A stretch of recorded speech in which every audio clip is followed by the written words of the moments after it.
السلام علیکم ورحمۃ اللہ وبرکاتہ دوستوں، کل ہم آپ کے سامنے خلاصہ پارہ 10 پیش کیے تھے۔ آج خلاصہ پارہ 11 انشاءاللہ پیش ہوگا۔ جیسا کہ آپ سب جانتے ہیں کہ پہلا عشرہ جو رحمت کا عشرہ ہوتا ہے وہ ہم سے رخصت ہوا، اور جو دوسرا عشرہ ہے مغفرت کا عشرہ وہ آج سے شروع ہوا ہے۔ اللہ تعالیٰ کی ذات سے دعا ہے کہ اللہ تعالیٰ ہم سب کو اپنی رحمت سے ڈھانپ لے، اور جو مغفرت کا عشرہ ہے اس میں ہم سب کی بھرپور مغفرت فرمائے۔ ہمیں جان کر کے ہو، نہ جان کر کے ہوں، چھپے ہوئے ہوں یا کھلے ہوئے ہوں، ہر گناہ کو اللہ تعالیٰ معاف فرما دے، اور اللہ تعالیٰ ہمارے پچھلے تمام سال کے گناہوں کو معاف فرما دے، اور خلوص کے ساتھ ہمیں سچی توبہ کرنے کی، خالص توبہ کرنے کی توفیق نصیب فرمائے۔ آئیے دیکھتے ہیں خلاصہ نمبر 12 میں اللہ تعالیٰ نے ہمیں کیا پیغام عمل دیا ہے۔ بسم اللہ الرحمن الرحیم۔ کچھ لوگ ہوتے ہیں جو اپنے ایمان پر مضبوطی سے قائم رہتے ہیں اور اللہ سے قریب ہونے کے لیے اس کے راستے میں خوشی سے خرچ کرتے ہیں۔ کچھ لوگ ہوتے ہیں جو اس کی راہ میں اگر خرچ کرتے ہیں تو دل کی ناگواری کے ساتھ اسے اپنے اوپر بوجھ سمجھتے ہوئے۔ یہ لوگ کبھی اہل ایمان کے مخلص نہیں ہوتے، یہ ان کے لیے مصیبتوں کے منتظر رہتے ہیں، یہ اللہ کی پکڑ سے بچ نہیں سکتے۔ وہ مہاجرین و انصار جو اسلام لانے میں پیش رہے اور جن لوگوں نے جان و دل سے ان کی پیروی کی اور خدا کی اطاعت و فرما برداری کی اچھی مثال قائم کی، اللہ تعالیٰ انہیں اپنی خوشنودیوں کے تاج پہنائے گا اور انہیں سدا بہار جنتوں میں بسائے گا۔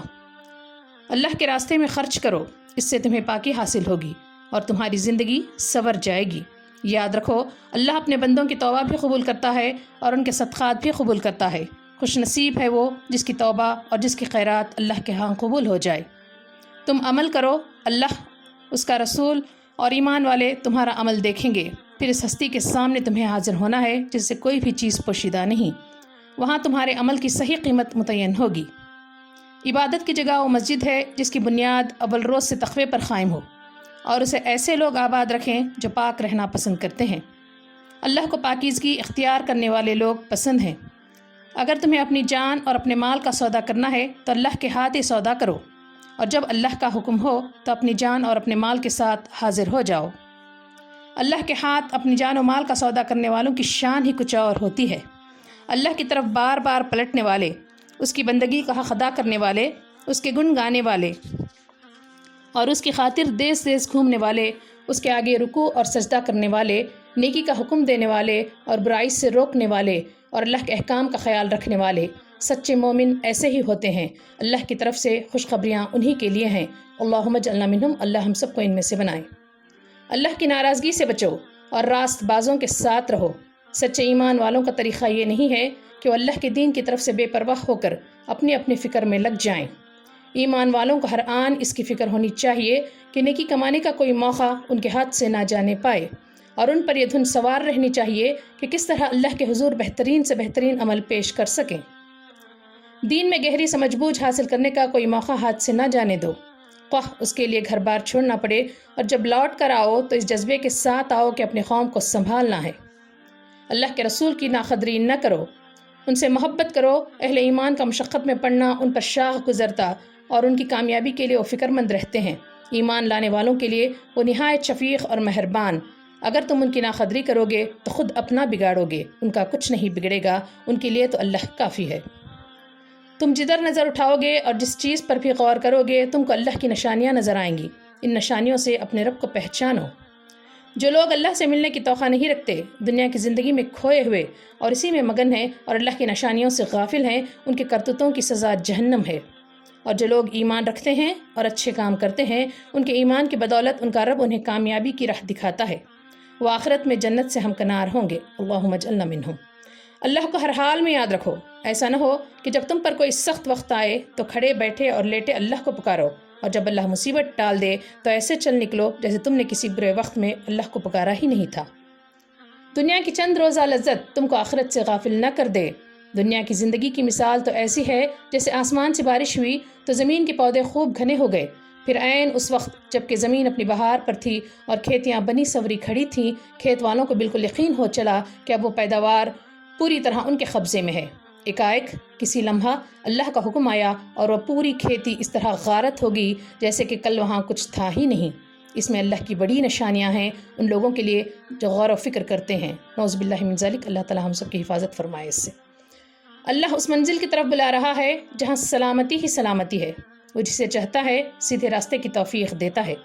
جو لوگ نیک کام کریں گے وہ نیک انجام سے ہمکنار ہوں گے، اس روز ان کی چہرے روشن ہوں گے، اور جو لوگ برائیوں میں ڈوبے رہیں گے آخرت میں ان کے چہرے کالی رات کی طرح سیاہ ہوں گے اور وہ برے انجام سے دوچار ہوں گے۔ اے لوگوں، تمہارے پاس تمہارے رب کی طرف سے نصیحت آئی ہے، اس میں سینوں کے امراض کی شفا ہے، ایمان والوں کے لیے اس میں ہدایت اور رحمت ہے، یہ اللہ کا خصوصی فضل اور اس کی مہربانی ہے، اس پر تم سب کو خوشی منانی چاہیے۔